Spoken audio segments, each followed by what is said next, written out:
Ya estamos de nuevo en Tragicomedia Mexicana. 1982 terminó en medio de una de las crisis económicas más severas del país. La devaluación resultó absolutamente devastadora e inició lo que se le conoció como la década perdida. El gobierno de Miguel de la Madrid, uno de los hombres más grises y sin chiste que han existido en la historia de nuestra nación, fue en realidad solamente el preludio para que pudiera llegar el que estaba detrás de él, el que se dijo que finalmente iba a ser el que se reelegía por primera vez en la historia de nuestro país, que fue Carlos Salinas de Gortari. Pero veamos cómo ocurrió todo esto. En diciembre de 1982, México parecía hallarse en uno de los peores momentos de su historia. Las cosas no se pusieron más cardíacas porque los tiempos de López Portillo estaban a punto de concluir. Todo mundo esperaba el nuevo sexenio. Las cosas tendrían que mejorar a partir del 1 de diciembre. Pero el flamante presidente Miguel de la Madrid descabezó toda ilusión y dramatizó. Vivimos una situación de emergencia. No permitiré que la nación se nos deshaga entre las manos. Explicó entonces que la crisis no era transitoria, sino estructural. El sistema ya se había agotado y debía reformarse radicalmente, pero su propuesta de cambio salvador era el capitalismo salvaje, el neoliberalismo que promovían Estados Unidos e Inglaterra. Por las razones que fuesen, no había dinero. El Fondo Monetario Internacional entró al rescate de nuevo con un crédito, pero impuso condiciones draconianas. Para empezar, una devaluación de 70 a 150 pesos por dólar, aumentos despiadados de los precios, cese de miles de trabajadores y salarios congelados para los que conservaron la chamba. Los ilusos de la clase media, que aspiraban a ser nuevos ricos, con el auge petrolero acabaron como nuevos pobres. Se dijo entonces que de la Madrid nos trajo el paraíso del consumismo, todos con su mismo traje, con su mismo par de zapatos y con su mismo chón. Para disfrazar esos ímpetus entreguistas, de la Madrid aventó la renovación moral, o sea, una lucha severa contra la corrupción. Pero esto solo fue un pretexto para vengarse de Jorge Díaz Serrano, quien se había atrevido a disputarle la presidencia y quien perdió su fuero y pasó todo el sexenio en la cárcel, al igual que Arturo Durazo, corruptísimo exdirector de la policía y viejo amigo del expresidente. Pero el principal de los peces gordos era el mismísimo López Portillo. Él no visitó la cárcel, pero de don Pepe pasó López por Pillo, Jolopo o el Perro, y fue tema de incontables chistes y burlas. De la Madrid era un hombre deslucido, carente de brillantez y de quien se rumoraba su lejanía en el trato con las señoras. La cabeza de esta nueva casta, el joven secretario de Programación y Presupuesto, Carlos Salinas de Gortari, a su vez se apoyaba en José Córdoba Montoya, un francés que deslumbró a la malinchista generación del cambio. Buena parte del sistema comprendió que esta nueva banda se había saltado todas las trancas y estaba a punto de tomar control del régimen. Entre ellos se hallaba, muy combativo, Joaquín Hernández Galicia, líder de los petroleros conocido como La Quina. Otros descontentos fueron Cuauhtémoc Cárdenas, gobernador de Michoacán, y Porfirio Muñoz Ledo, representante en la ONU. Ellos eran una oposición real y fuerte a la familia feliz, a diferencia de la izquierda, que nomás no la hacía, a pesar de que se formó el PSUM, el Socialista Unificado, que venía del viejo Partido Comunista. Al Partido Mexicano de los Trabajadores, o PMT, lo comandaban Eberto Castillo y Demetrio Vallejo, pero los dos acabaron peleándose.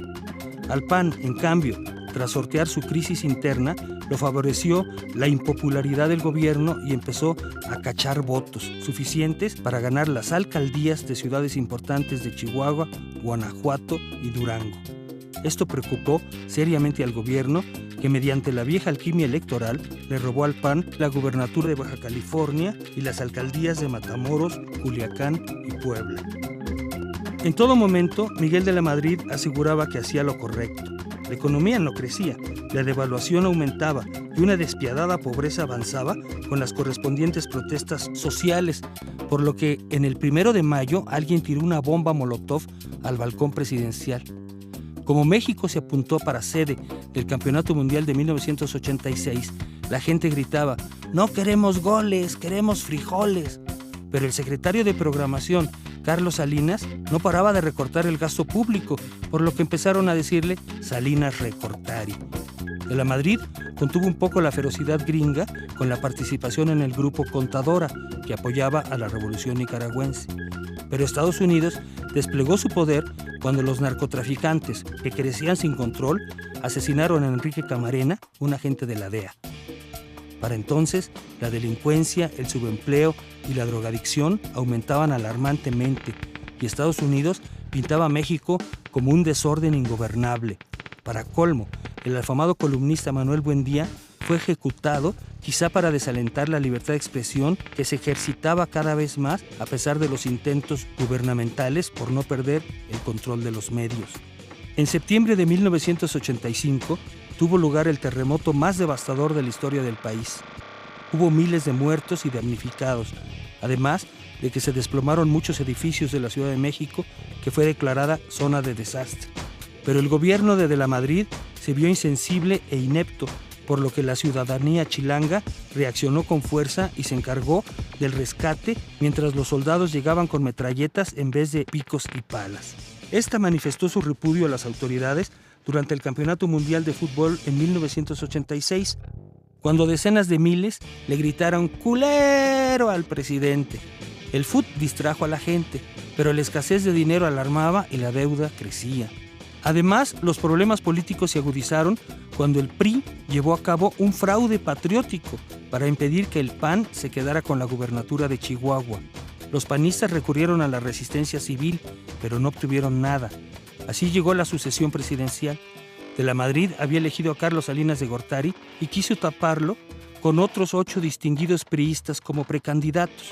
Pero nadie se tragó el cuento, en especial Cuauhtémoc Cárdenas y Porfirio Muñoz Ledo, quienes formaron una corriente democrática hasta que fueron expulsados del partido oficial y formaron entonces el Frente Democrático Nacional, compuesto por el viejo PARM, el PPS, el PST, el PSD y al final el PMT de Berto Castillo, quien cedió su candidatura a Cárdenas.